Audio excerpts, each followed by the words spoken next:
Okay, I'm back with my picture. I've done a lot more work to it. It's starting to fill in. There's shading going on throughout. I tried to make sure where there was lighter areas, I left them.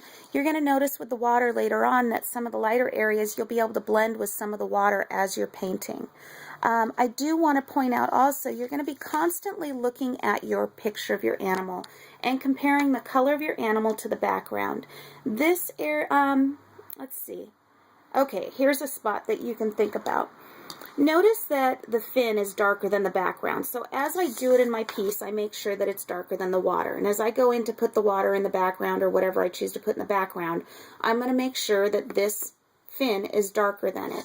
And you see the same thing with the head. In here is darker.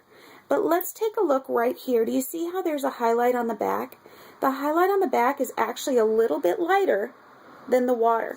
So what I would end up doing is when I do my water, I'm going to come in, and I'm using my light brush right now, but or pencil, I'm going to come in and I'm going to make the background darker than this area of the seal. See, it's darker than this area, but lighter than that. So I'm going to have to make sure that it's darker than that part, but lighter than the actual fin. And it is.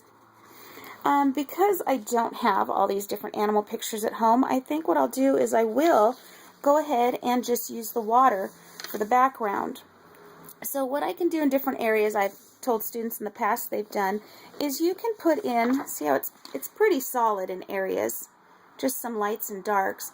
What you can do is where you see it, knowing that most of this animal, most of it, is darker than the background. I see that was one area where it wasn't.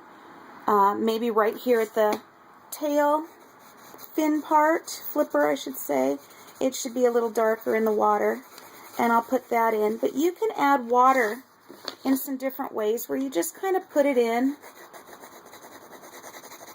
and you just kind of run it through.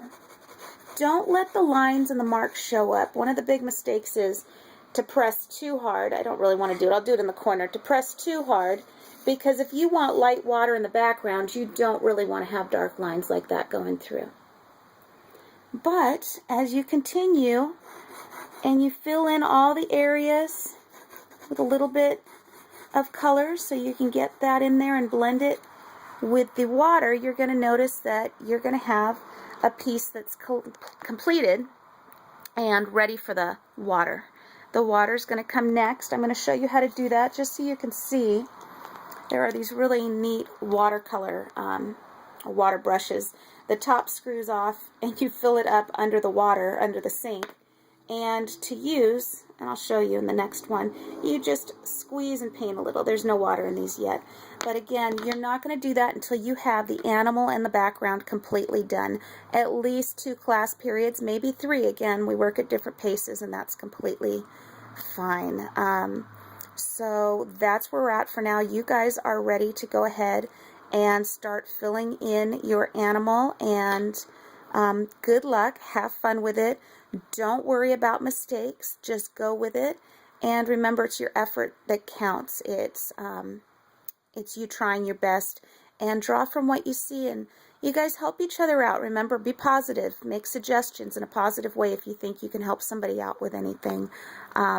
You guys are all there to work together, okay? Have fun, and I look forward to seeing how they're coming along. Thanks, guys. Bye.